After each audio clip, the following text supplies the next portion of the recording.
So here's the thing, I tested a lot of phones this year, foldables, flagships, budget devices, even some weird concept devices. But for many of us, there's always that one phone that we keep coming back to. For me, that's the OnePlus 13. I've been daily driving this thing since launch day, and even after reviewing the Pixel 9 Pro, the S25 Ultra, and a bunch of other devices, it's the OnePlus 13 that I keep returning to. This phone has genuinely surprised me, not just because of how good it was out the box, but how consistent and reliable it's been months later. And in an year full of iterative upgrades, I think this might be the phone of the year. How's it going, everyone? My name is RJ, and these are my honest thoughts on the OnePlus 13 almost a full year later. Let's break it down. First off, the design. I've got the blue variant with the vegan leather back, and man, it looks just as clean today as the day I unboxed it. No scratches, no scuff marks. This phone has aged beautifully. I usually don't use a case on this phone. Normally that's a recipe for micro scratches or worn out edges, but not here. This phone still feels premium and solid like a flagship should. The frame doesn't creak, the buttons still feel tactile, and the alert slider is as satisfying as ever to use. If I had to pick one thing to nitpick, it's that I wish the display was flat. To me, in 2025, curved screens feel like a dated trend that we should let go of. But that aside, the OnePlus 13 is a beautifully built phone that feels great in the hands and has held up incredibly well over time. Now let's talk about this display. You're looking at a 6.82-inch QHD Plus LTPO AMOLED panel. It gets up to 4,500 nits of peak brightness, and in real-world use, that means zero issues outdoors, even in direct sunlight. Whether I'm out shooting or checking messages in bright daylight, this screen is always visible, always vibrant. Watching content on this phone is also excellent. Watching HDR content on YouTube, Netflix, or even scrolling through Instagram, it all looks fantastic. The colors are rich, the contrast is deep, and the adaptive refresh rate from 1 to 120 Hz means everything feels ultra smooth while saving battery when needed. And again, aside from that curved edge, I have zero complaints. This is hands down one of the best displays of the year. Now on to the performance. Inside, the OnePlus 13 is rocking the Snapdragon 8 Elite chipset, and even after months of use, this thing still flies. App launches are instant, scrolling is buttery smooth, multitasking is flawless. Whether I'm editing in Lightroom, running multiple social apps, or even rendering high-res video, this phone just powers through everything I throw at it. There's no stuttering, no lag, and most importantly, there is no thermal throttling. It doesn't overheat even under heavy workloads, which is more than what I can say for a lot of other phones I've tested this year. This phone genuinely feels as fast as the day I unboxed it, and that is rare. Now let's talk about something OnePlus absolutely nailed: the battery life. We're looking at a 6,000 mAh battery, and it's been insanely reliable. On average, I'm still getting around 8 hours of screen on time, which is wild for a phone this powerful. What makes it even better though is how fast it charges. You've got 100-watt wired charging and 50-watt wireless. That means I can top up from nearly empty to 100% in under 30 minutes. And wirelessly, it's quick enough to leave on the stand while I get ready in the morning. And after months of daily charging, I haven't noticed any battery degradation. The battery health is holding up, and I'm not babying it either. I push this thing hard. Now here's the part I didn't expect to love as much as I do: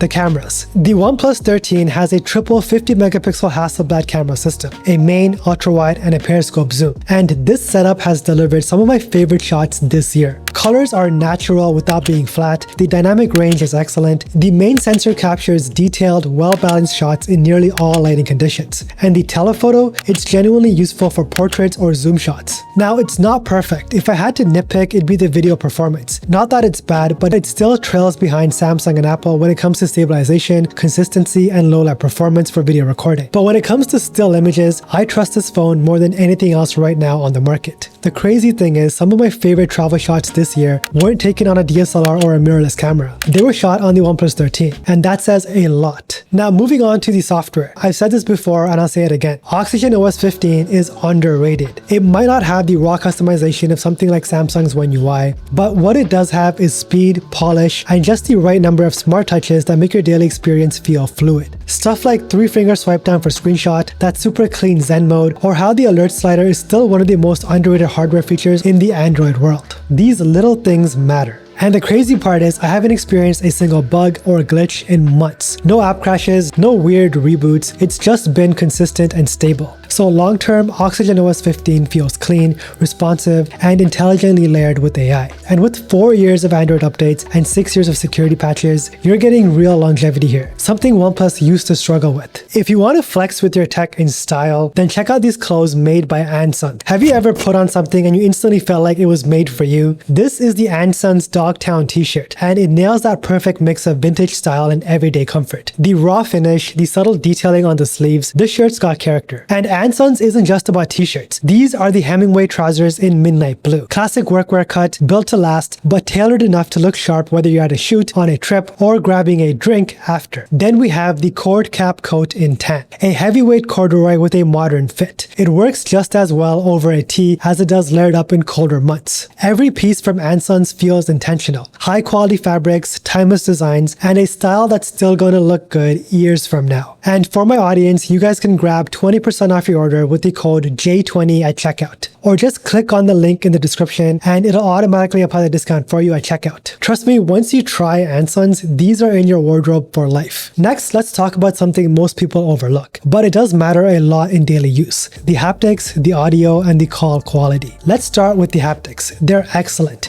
Genuinely, I'd say they're on par with something like the iPhone 16 Pro Max. Whether it's typing, unlocking with the fingerprint scanner, or navigating the UI, every vibration feels tight and deliberate, not cheap or buzzy like mid-range Android devices. The call quality is solid. I've had zero complaints from people on the other end. It picks up my voice cleanly even in loud environments, and the earpiece is plenty loud and clear. Now, audio performance from the speakers is probably the only area where this phone doesn't blow me away. It's alright. The stereo speakers are decent and it does get loud enough, but it doesn't have depth or spatial separation you'd get from something like the S25 Ultra or the iPhone 16 Pro Max. It's not a deal breaker, but it's worth noting if you care a lot about speaker quality. Now, let's put this phone side by side with some heavy hitters this year. The Pixel 9 Pro. First up, that phone has incredible computational photography and the cleanest Android experience. But I'd still take the OnePlus 13 for better performance, faster charging, better build quality, and honestly better long-term stability. The Galaxy S25 Ultra, sure, it has more features on paper: S Pen support, a brighter display, maybe more polished video performance, but it is bulkier, more expensive, and has way more software bloat. What I like about the OnePlus 13 is that it doesn't try to do too much. It just nails the basic stuff that matters. It's clean, fast,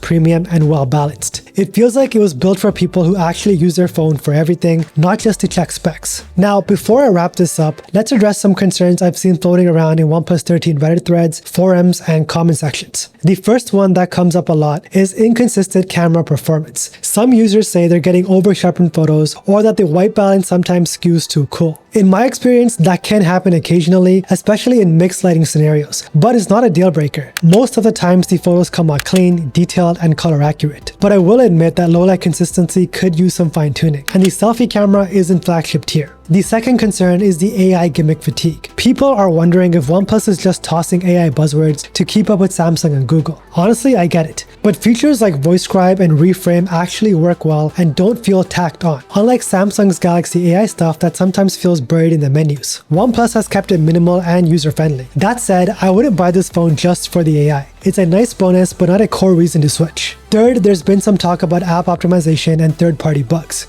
A few users mentioned apps like Instagram or Snapchat looking stretched or glitchy on a curved display. I haven't experienced that personally, but I do think some apps still treat large Android screens inconsistently. That's more on the app devs than OnePlus. But yeah, it is worth flagging if you heavily rely on social media creation. Another topic I saw mentioned is long-term software support. Let's be honest, OnePlus has had a rocky past when it comes to updates, but the last year and a half, they've been killing it. Regular security patches, Oxygen OS has stayed smooth and stable, and the new 4+6 update promise is giving me pixel level confidence in sticking with this device long term. And finally, some folks just don't trust the curved displays, especially when it comes to durability. And I do agree with that one. This display hasn't scratched or chipped on me, but if you do drop this phone without a case, that curved edge is still a weak point. I really hope OnePlus goes flat next year. So yeah, no phone is perfect, but the issues people have raised, I've either worked around them or haven't really experienced them personally. And most importantly, none of them have made me want to stop using the OnePlus 13. So let me just lay it out, what I love and what I didn't. Day 1 performance that still feels fast 10 plus months later. Battery life and charging that's genuinely the best in class. The Hasselblad camera system for stills. Oxygen OS stability and AI features. This blue vegan leather back, it looks sick. IP68 and IP69 rating, especially for a phone I carry every day without a case. What I don't love, the curved display. I've already said it, but man, I wish it was a flat panel. Curved displays are slippery, they are harder to protect, and they add glare to the edges. The speakers are just okay. Nothing wrong with them, but nothing to write home about. And that's pretty much it. Everything else about this phone I've genuinely enjoyed. So here's my final verdict. The OnePlus 13 is my phone of the year. Not because it has the highest spec or the most amount of gimmicks, but just because it works, and it works consistently. It's fast, it's reliable, and it looks great. It charges insanely fast, and even months after release, it still feels like a flagship device. If you're someone who values performance, battery, clean software, and great photos, this phone delivers. And if you've been sleeping on OnePlus for the last few years, this is the one to wake up for. If this video helped you or gave you some sort of clarity on whether or not to pick up the OnePlus 13, do me a huge favor, drop a like and hit that subscribe button. And of course, if you made it to the end of this video, drop a dolphin emoji down in the comments below. I would love to know who my true supporters are. As always, thank you so much for watching, and don't forget to flex with your tech. This phone is kind of a beast, bro.